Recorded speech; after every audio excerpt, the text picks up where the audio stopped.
ఇక్కడ పెట్టండి అమ్మా. బుజ్జి ఏంటమ్మా? ఇదిగోండి అమ్మా. వస్తాను. ఏంటి?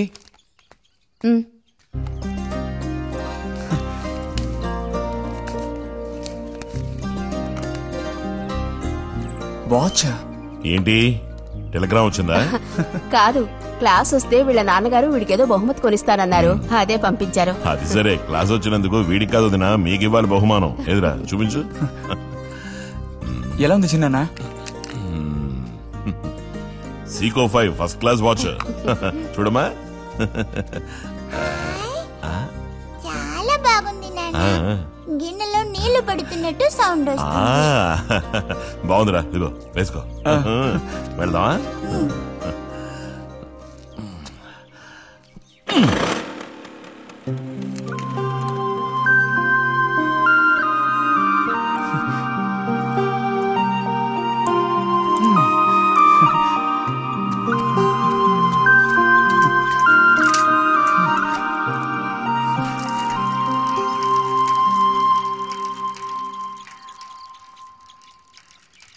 ఎంత నేర్చినా ఎంత వారైనా కాంతదాసులే.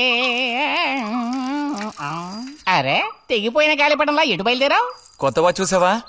మా నాన్నగారు పంపించారు. ఏది చూడు. ఆహా, నువ్వు మహాశ్రీమంతుడా ఉన్నావు. ఊరికే దిష్టి పెట్టకాయ బాబు. బాలక, ఇప్పుడు టైం ఎంతైంది? 10:30 ఓహో, సరే బయలుదేరి. ఇంకా చూపించి తీసుకెళ్ళి. పోతే అనుకున్నట్టే ఆ భస్మం పనిచేసింది.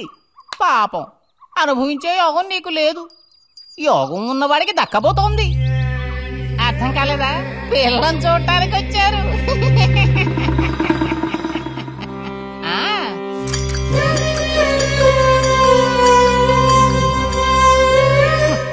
పిల్ల ఆ వైపు, నేను ఈ వైపు, మా ఇద్దరి మధ్యన ఒక పెద్ద స్క్రీన్.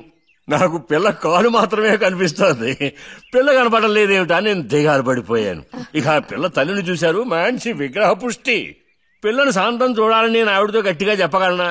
పిల్ల తాలూకు ఏదో ఒక అవయవం చూపిస్తామని వాళ్ళ అమ్మంది. దాన్ని బట్టి పిల్ల రూపురేఖలు మనం ఊహించుకోవాలి కాబోలు. పిల్ల ఏ అవయవం చూపించమంటారని మళ్ళీ వాళ్ళ అమ్మ అడిగింది. నేను అలా ఆలోచించి చూశాను. పిల్ల కాలు మాత్రం చూపిస్తే చాలండి అని నేను వాళ్ళ అమ్మతో చెప్పాను.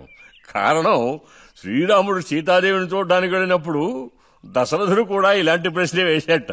ఆ రోజు శ్రీరాముడు చెప్పిండే నాకు గుర్తొచ్చింది. నేను ఆ సమాధానం చెప్పాను. అవన్నీ ఆ కాలంలో మాటలు అనుకోండి. ఈ కాలంలో మేము అలా అంటే మీరు ఊరుకుంటారా చెప్పండి? రతి రెడీ అవుతోంది, వచ్చేస్తుంది. అయ్యో, రతి అంటే వీడొచ్చాడేమిటా అనుకుంటున్నారా? వీడు మా పక్కింటి కుర్రాడు. ఇంజనీరింగ్ చదవడానికి పట్నం వెళ్ళబోతున్నాడు.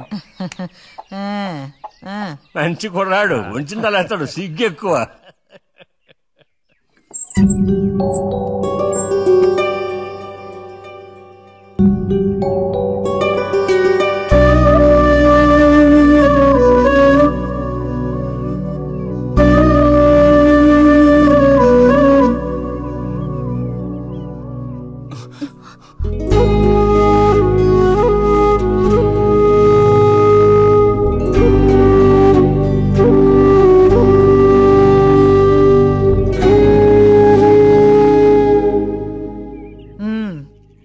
అమ్మాయి రతి, వాళ్ళందరూ నిన్ను చూడడం కోసం అక్కడ కాచుకుని ఉన్నారు. నడు లోపలికి. వాళ్ళు వచ్చింది నన్ను చూడ్డానికి అదే, నిన్ను చూడ్డానికి. నడు లోపలికి. ఏంటే చోద్యం చూస్తూ నిలబడ్డావు? అడు తిరుగో. మనిషికో మాట, గుడ్డుకో దెబ్బ అంటారు.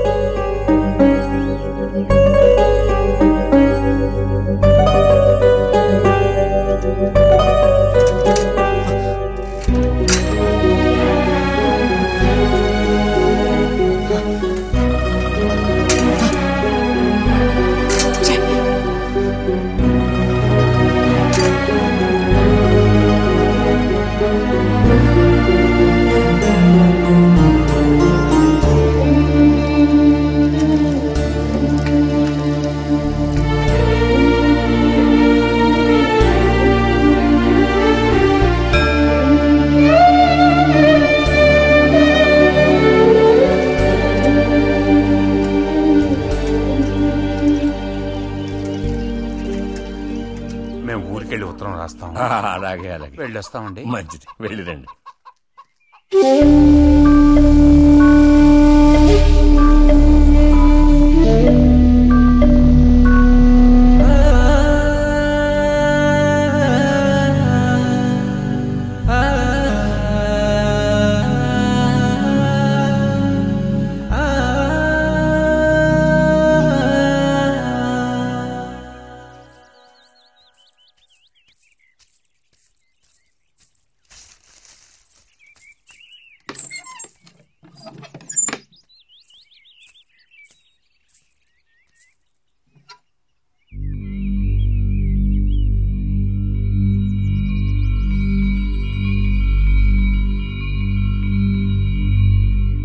బుజ్జి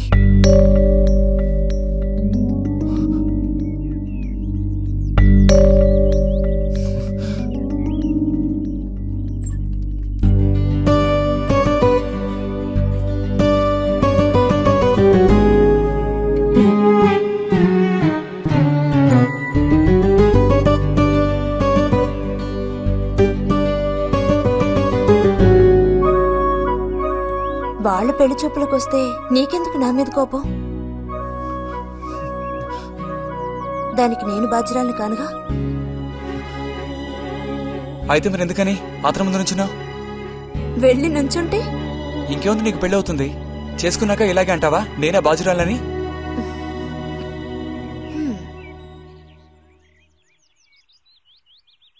సావిత్రి, రెండోదినా.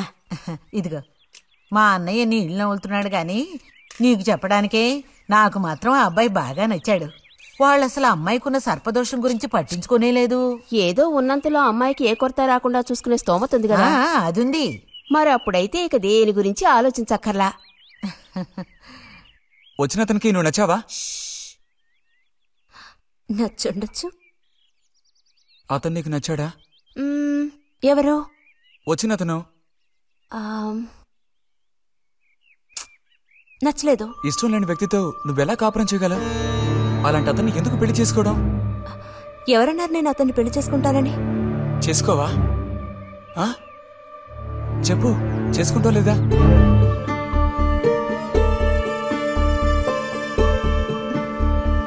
చేసుకోండి.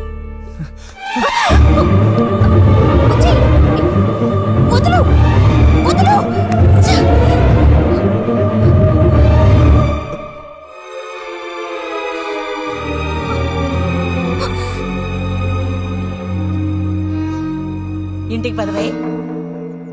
ఇంటికి పదమంటున్నానా? గొంతు నువ్వు చంపు. సిగ్గులేదా? ఓ